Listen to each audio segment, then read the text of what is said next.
Hey, what's up? I'm every white guy on YouTube, and you're watching Disney Channel. So it seems that since generative AI has been started to be used to review games, like critique them, I've basically just found my foot in the door to games journalism because I can review shit out of spite. Being real, like anything that I write down, to me at least, has more intrinsic value than some in a computer, like regurgitated. I'm not gonna knowingly give you any, like, soulless, contradictive nonsense. This shit is my opinion, a completely different form of nonsense. I'm gonna tell you why I like this thing, and frankly, the sheer fact that some prick decided a cold, emotionless piece of software could do this, to me, gives the stuff that I've written more value. And knowing that at least this isn't another piece of thoughtless brain-rotten slop. So anyway, in a video that for a variety of reasons may well be called a low amount of punctuation, let's talk about narcotics. Schedule 1 dropped to quite a bit of acclaim last year, and while most people on YouTube and Twitch side of things seem to praise it as that month's good indie game, leave it be when the hype died down, I've stuck around with it since. For those unaware, you start the game off having your RV, house, grow room, dance studio blown up, and with a few $100 from Uncle Nelson you get yourself a motel room, contact a home botany enthusiast. From there you got your little empire to build. Introduction's out the way and the core gameplay loop kicks in. Make things, bag them up, sell them to people. Rinse and repeat. I guess that's kind of why it dropped off for some people, but it hit me in all the right ways. You know, it's something about exploring the town on your first playthrough, navigating your way further and further out from the safety of your motel room, meeting regulars in slightly out-of-sight places made me feel attached to this little town. The more you play and you have the town open up, it really ends up feeling like a bustling mini-city that you happen to know all the cool back alleys for. If for some reason you watched my last video on Bully, you'd know I like small towns in games, and this is one of the greats if you ask me.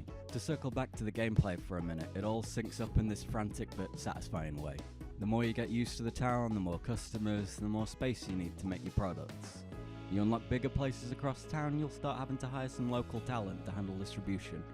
And maybe you'll find some new friends that will help you with the tools to make exciting stuff to sell. I mean, not everyone likes weed, but junkies have a lot of different options these days. When I play now, I usually just make whatever I want to make and sell when I feel like it. If someone hasn't sucked a bulb in a few days, they won't be shy about stopping you in the street to get their fix, you know? Preference seems to come from an abundance of choice, but it's kind of funny when a guy like Keith will run up to you in broad daylight and ask you for something, but then turns his nose up at it because it's not seizure-inducing ethnicity complication meth. To be honest, I never made it to the upper-class part of town in my original playthrough around the game's launch. That's where I really gotta give credit to the ever-expanding TVGS crew. The cartel update changed all that. Giving the game a more direct antagonist to be feuding with, for me gave the regions more individual identity. Going against the Benzies by sabotaging deals and poaching customers tagging up the town feels rewarding, you know? I'm yet to do it 100% in single player, but me and the homie play LAN style multiplayer, and we've completely run the gang out of town. It's funny, neither of the two of us are super into make our own fun kind of games, but being able to work on separate tasks at different parts of town independently while we just sort of have fun working towards a common goal, making the shareholders richer. It captivated us both enough to keep playing at least. And I suppose I can't speak for my fellow player, but I suppose the crux of why I love this game so much is that it's a fun, light, immersive sim, or life sim, or whichever you want to call it. In a similar vein to Bully, which is my second favourite game ever, the clock's always ticking and you need to plan ahead with how you spend your time. The fun distinction here is where it's like 1 or 2 AM in Bully, I forget, where you pass out and wake up at 8 AM the next morning. In Schedule 1, time stops at 4 AM until you choose to progress to 7 AM the next day. That one mechanic makes a big bit of difference, right? Because I would argue it's more in line with like the Persona franchise, the 4 Goldenth of which is my first favourite game ever. When you invade the TV world, Palace, Tartarus, whatever, time will be in a similar state of limbo until the party's finished with that task of the day. Just like in, you know, Persona 4 Golden, when I try and do like the whole 12 floors of the dungeon or whatever in one go, like time stands still. I'm not quite sure how time works in Schedule 1, but sometimes when I play the game, 4 AM is the equivalent to like 3 or 4 days, usually when I'm setting up my automated systems. Back over in the mid-game, you're able to start hiring workers to grow, synthesize, cook, and pack everything for you. As long as you keep them stocked up with ingredients and keep retrieving the fruits of their labor, they'll do anything you can do for you.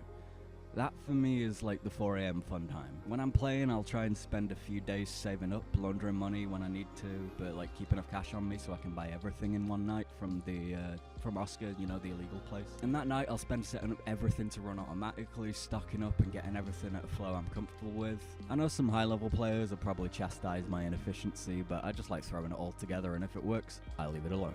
Eventually, when you've ran the old mob out the city, taken over the mansion, got every single person in town hooked on whatever you feel like making that week, the game becomes a playground of opulent delights. Cash, cars, casino life. It's probably where I'm the most excited when it comes to new updates. I mean, mushrooms are really nice, me and Fun Phil, ride or die homies, but the persistent thought of the police expansion is what I'm voting for in the future. The idea that you'll have to find ways to keep your operations under wraps, or constant security, tense in the right way, you know? I can't wait to see what comes down the pipeline, and I honestly got a ton of ideas for things I'd love to see in the game. And if anyone wants to hear me ramble about it some more, just let me know. I'd be down. In closing, I suppose the thing that I will say personally, Schedule 1 is the exact perfect representation of the kind of game it's trying to be, in my opinion. Go with the flow work sim that's got core elements streamlined to perfection so much that even things I'd find tedious in other games make me excited. I know the slow grind's going to be producing something amazing, kind of like a seed. Plant it, give it time, love and care, and your flowers will be bountiful. It's a game about keeping yourself entertained while you maintain a narcotical monopoly in a funky little town that starts feeling like home. If you have a few friends that like a game world you can really throw yourselves at, this one is the one. So yeah, I kind of suppose the last thing that I'm going to say is, fuck generative AI. Like, even if this is all nonsense and rambling, at least it came out of my head and not some drought-inducing data center, right? Oh yeah, you wanted 3 sour diesel, wasn't it?